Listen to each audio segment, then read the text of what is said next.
প্রথমেই মহান আল্লাহর কাছে শুকরিয়া আদায় করি।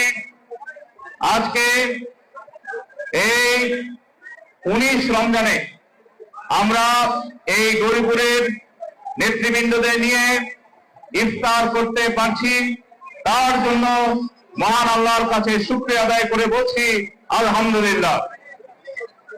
আপনারা জানেন আমরা প্রায় প্রতিদিন বিভিন্ন ইউনিয়নের ওয়ার্ডে ইফতার মাহফিল করছি। আপনারা যেভাবে স্বতঃস্ফূর্ত ভাবে ইফতার মাহফিলে অংশগ্রহণ করেছেন, ঠিক একইভাবে প্রত্যেকটি ওয়ার্ডে আমাদের বিএনপির নেতা কর্মীরা, সাধারণ জনগণ সেই ইফতার মাহফিল গুলো অংশগ্রহণ করে প্রমাণ করছে যে এই দাউদকান্দির প্রতিটা ইউনিয়ন বিএনপির ঘাঁটি, প্রতিটি ইউনিয়ন ডক্টর খন্দকার মোশাররফ হোসেন সাহেবের ঘাঁটি। আপনারা মনে আছে 15 বছর আমরা শত চেষ্টা করলেও কোন ধরনের ইফতার মাহফিল আয়োজন করতে পারি নাই। খুনি হাসিনার প্রেতাত্মাদের বিভিন্ন ধরনের হুমকি ধামকির কারণে অনেক ইফতার পার্টিতে আপনারা দেখেছেন 144 ধারা জারি করেছে, এই দেশের মানুষের অধিকার ছিনিয়ে নিয়েছে। আলহামদুলিল্লাহ, ছাত্র জনতার গণঅভ্যুত্থানের মাধ্যমে খুনি হাসিনা যেভাবে পালিয়ে গিয়েছে, তার বোন নিয়ে এই দাউদকান্দিতে যারা 15টা ইউনিয়নে একটা হত্যাযজ্ঞের রাজনীতি, মাদকের রাজনীতি, অবৈধ অস্ত্রের রাজনীতি করেছিল, চাঁদাবাজি করেছিল, লুটতরাজ করেছিল, তারাও একইভাবে ঘুমটা করে দাউদকান্দি এলাকা থেকে পালিয়ে গিয়ে আজকে আত্মগোপনে রয়েছে।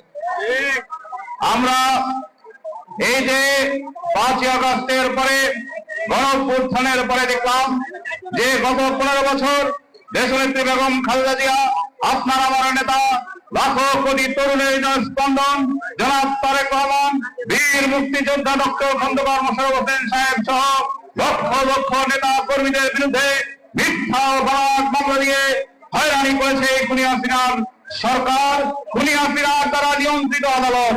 আজকে আপনারা দেখেছেন, শুনেছেন, পত্রপত্রিকা এসেছে যে আমাদের নেতা, যিনি অল্প কিছুদিনের মধ্যে এই বাংলাদেশে পদার্পণ করবেন, জনাব তারেক রহমান, এর বিরুদ্ধে যত মিথ্যা অপবাদ মামলা ছিল আদালতে প্রমাণ হয়েছে জনাব তারেক রহমান সম্পূর্ণ নির্দোষ। তার বিরুদ্ধে মিথ্যা মামলা দিয়ে তিনি তাকে বিদেশে থাকতে খুনি হাসিনা বাধ্য করেছিল। আজকে বিভিন্ন পত্রপত্রিকা এসেছে এপ্রিলের মধ্যেই দেশ নেত্রী বেগম খালেদা জিয়া দেশে আসবেন, আর কিছুদিন পরেই জনাব তারেক রহমান বাংলাদেশে পদার্পণ করবেন।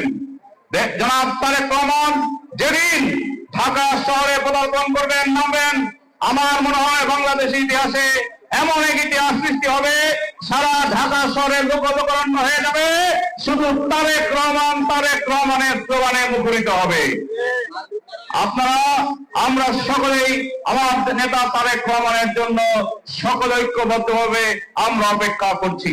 আর একটা কথা বলতে চাই, 5ই আগস্টের পরে আমরা প্রথম দিন থেকে বলছি, আমাদের দলের ভারপ্রাপ্ত চেয়ারম্যান জনাব তারেক রহমান পরিষ্কার বলেছেন যে বিএনপির নাম ব্যবহার করে কোন সন্ত্রাসী মহল কেউ যদি কোন ধরনের চাঁদাবাজি করে, টেন্ডারবাজি করে, মানুষের অধিকার ছিনিয়ে নেয়, যদি কোন ধরনের অপকর্ম করে, ড্রেভার সহ বালুমহল সহ বিভিন্ন জায়গায় যদি কোন অপকর্ম করে, সে যেই হোক না কেন তার বিরুদ্ধে আমাদের হাইকমান্ড ব্যবস্থা নেবে। আমরা আমাদের প্রায় প্রতিদিনই বলছি, গত যে কটা ইফতার মাহফিল করেছি একই বক্তব্য রাখছি যে আমাদের দলের নাম ব্যবহার করে কোনো অপকর্ম করা যাবে না। ইতিমধ্যে অনেক জায়গায় আমাদের দলের হাই কমান্ড ব্যবস্থা নিচ্ছে। তাই আমরা হুঁশিয়ার করে দিতে চাই আপনাদের, যারা এই ধরনের অপকর্ম করছেন সাবধান হয়ে যান, কারণ আমাদের দলের চেয়ারম্যান জনাব তারেক রহমানের নিজস্ব গোয়েন্দা সংস্থা সারা বাংলাদেশে ঘুরে বেড়াচ্ছে। অনেকে মনে করেন যে কেমনে জানবে উনি, ওনার যে গোয়েন্দা সংস্থা গরিপুর মোড়ে রয়েছে, দাউদকান্দি বাজারে রয়েছে, ইলেকট্রন বাজারে রয়েছে, বরকোটা বাজারে রয়েছে, এমন কোন জায়গা নাই যেখানে তারেক রহমানের গোয়েন্দা লোক নাই। অতএব তারেক রহমান কিন্তু ভিন্ন ব্যক্তি। আগে আমরা মনে করতাম এগুলো যা তা করবো, কেউ কিছু জানবে না। আমাদের নেত্রী অনেক নরম প্রকৃতির মানুষ ছিলেন দেশ নেত্রী বেগম খালেদা জিয়া, কিন্তু তারেক রহমান হচ্ছেন আমাদের দলের প্রতিষ্ঠাতা শহীদ রাষ্ট্রপতি জিয়াউর রহমানের প্রতিচ্ছবি। শহীদ রাষ্ট্রপতি জিয়াউর রহমান যেমন কোন অপকর্ম বরদাস্ত করতেন না, কাউকে ছাড় দিতেন না, ঠিক একই ভাবে তারেক রহমানও কাকে ছাড় দিয়ে তিনি রাজনীতি করবেন না। তারেক রহমান দেশনেত্রী বেগম খালেদা জিয়া, ডক্টর খন্দকার মোশাররফ হোসেন সাহেবরা অনেকদিন জেল খেটেছেন কারো পকেট ভারী করে রাজনীতি করার জন্য না। আর একটা কথা বলে দিতে চাই, এখনো দেখতে পাই অনেকেই আওয়ামী লীগের লোকজন নিয়ে ঘুরেন। আওয়ামী লীগের লোকজন নিয়ে ঘুরলে আওয়ামী লীগে যেতে পারেন, বিএনপিতে আসা দরকার নাই। বিএনপিতে আওয়ামী লীগের কোন পর্যায়ের কোন ব্যক্তির কোন জায়গা নাই। কোন ধরনের কোন এই ফ্যাসিস্ট খুনি হাসিনার প্রেতাত্মারা যারা নিষিদ্ধ ছাত্রলীগ, অভিশপ্ত যুবলীগ, বাতিল স্বেচ্ছাসেবক লীগ, জনগণের মাধ্যমে জনগণ যে আওয়ামী লীগকে বিতাড়িত করেছে, সেই আওয়ামী লীগের আর কোন ধরনের সুযোগ নাই। গতকাল আমি একটি বিভিন্ন রাজনৈতিক দলের যে ইফতার পার্টি, সেখানে জনাব তারেক রহমান প্রধান অতিথি ছিলেন, সেখানে সকল দলের একটি ঐক্যমত ছিল যে আমরা ঐক্যবদ্ধ এক ব্যাপারে, যে আর বাংলাদেশে আওয়ামী লীগকে আর সুযোগ দেওয়া যাবে না। অনেকে বলেছেন বাংলাদেশে যতদিন থাকবে কোন ধরনের আওয়ামী ফ্যাসিস্ট আর যেন মাথা চাড়া দিতে না পারে। তাই আপনাদেরকে মনে রাখতে হবে, কোন আওয়ামী লীগকে সুযোগ দেওয়া যাবে না। আজকে আমরা বলতে চাই, বিভিন্ন বাজারে ডাক হয়েছে, গরিপুর বাজার সহ অনেক বাজারে ডাক হয়েছে। আমরা বলতে চাই, আমরা যদি ক্ষমতায় আসি তাহলে যেই দামে গরিপুর বাজার বিক্রি হয়েছে অর্ধেকের নিচে ইনশাল্লাহ আমরা নামিয়ে আনবো। কারণ জনগণ এই যে যারা ভুক্তভোগী হচ্ছেন, দাম বেড়ে গেছে জিনিসের, যারা বাজারের দোকানদাররা রয়েছেন তাদেরকে বাধ্য হয়ে বেশি দাম দেওয়া যাচ্ছে। এই ভোগান্তি কোনোদিন আমরা সহ্য করবো না। এটা বিএনপির রাজনীতি নয়, এটা তারেক রহমানের রাজনীতি নয়।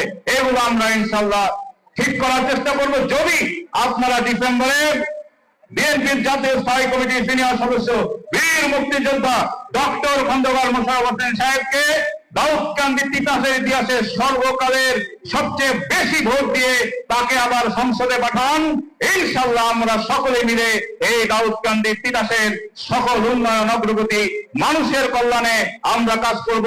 সন্ত্রাস মুক্ত, চাঁদাবাজ মুক্ত, মাদক মুক্ত দাউদকান্দি তিতাস প্রতিষ্ঠা করব। এটা হচ্ছে আমাদের ওয়াদা। আপনারা ইনশাল্লাহ আমাদের পাশে থাকবেন। আর লম্বা বক্তব্য রাখার সুযোগ নাই। আমার বাবা, আপনারা জানেন, দীর্ঘদিন অসুস্থ ছিলেন। আমার বাবার জন্য আপনারা দোয়া করেছেন। আপনাদের দোয়ায় তিনি আগের থেকে সুস্থ। আপনারা দোয়া করবেন, এই যে ইফতারের পূর্বে দোয়া কবুল হয় আমাদের ধর্মে রয়েছে, আপনারা দোয়া করবেন মহান আল্লাহ যেন আমার বাবাকে পূর্ণাঙ্গ সুস্থ করে আবার এদেশের মানুষের কল্যাণে কাজ করতে পারে। সেই দোয়া চেয়ে আপনাদের কাছে সেই দোয়া চাচ্ছি। আর আপনারা জানেন যে লম্বা বক্তব্য রাখার সুযোগ নাই, শুধু একটা জিনিস দেখাই আপনাদের সামনে। অনেকের কাছে পৌঁছেছে 31 দফা, পেয়েছেন না? অনেকে পেয়েছেন, হয়তো অনেকে পান নাই। এই 31 দফা হচ্ছে আমাদের আগামী দিনের রাজনীতির প্রধান স্তম্ভ। একেবারে 31টা দফা যে সংস্কার প্রস্তাব দেওয়া হয়েছে, প্রত্যেকটা সংস্কার প্রস্তাব জনাব তারেক রহমান 2023 সালের 13ই জুলাই এদেশের মানুষের জন্য উপহার দিয়েছেন। এই সংস্কার প্রস্তাবটা গুলোই নিয়েই কিন্তু আমাদের এগোতে হবে। এই যে প্রধানমন্ত্রী 2 টার্মে বেশি থাকতে পারবেন না, তিনি বলেছেন 2 কক্ষ বিশিষ্ট সংসদ, তিনি বলেছেন রাষ্ট্রপতি প্রধানমন্ত্রীর মধ্যে ক্ষমতার ভারসাম্য, তিনি বলেছেন ফ্যামিলি কার্ড, মহিলাদের মধ্যে ফ্যামিলি কার্ড দিবেন এবং বিনামূল্যে চিকিৎসার ব্যবস্থা করবেন। সকল কিছু এই 31 দফায় আছে। অতএব এই 31 দফা আপনারা করবেন এবং বাড়িতে বাড়িতে পৌঁছে দেবেন, কারণ এটাই সংস্কার প্রস্তাব। নতুন সংস্কার যে সরকার করতে যাচ্ছে, আমরা বলতে চাই সংস্কারের নামে বিভিন্ন ধরনের কর্মকাণ্ডের নামে নির্বাচন পেছানোর সুযোগ নাই। অনতিবিলম্বে জনগণের সরকারকে জনগণকে তার নিজের সরকার গঠন করার জন্য ভোট দেওয়ার সুযোগ দিন। যে ভোট গত 15 বছর খুনি হাসিনার প্রেতাত্মারা চুরি করেছে, এই চুরি হওয়া, ডাকাতি হওয়া ভোটের অধিকার আমাদের ফিরিয়ে দিতে হবে। ভোট দেওয়ার মাধ্যমে জনগণকে তার সরকার গঠন করতে দিতে হবে। জনগণের সরকারি সংস্কার, উন্নয়ন, আইন শৃঙ্খলার যে অবনতি তার থেকে উত্তরণ, দ্রব্যমূল্য নিয়ে যে সংকট তা থেকে উত্তরণ, সকল কিছুর একমাত্র সমাধান হচ্ছে একটি জাতীয় সংসদ নির্বাচন।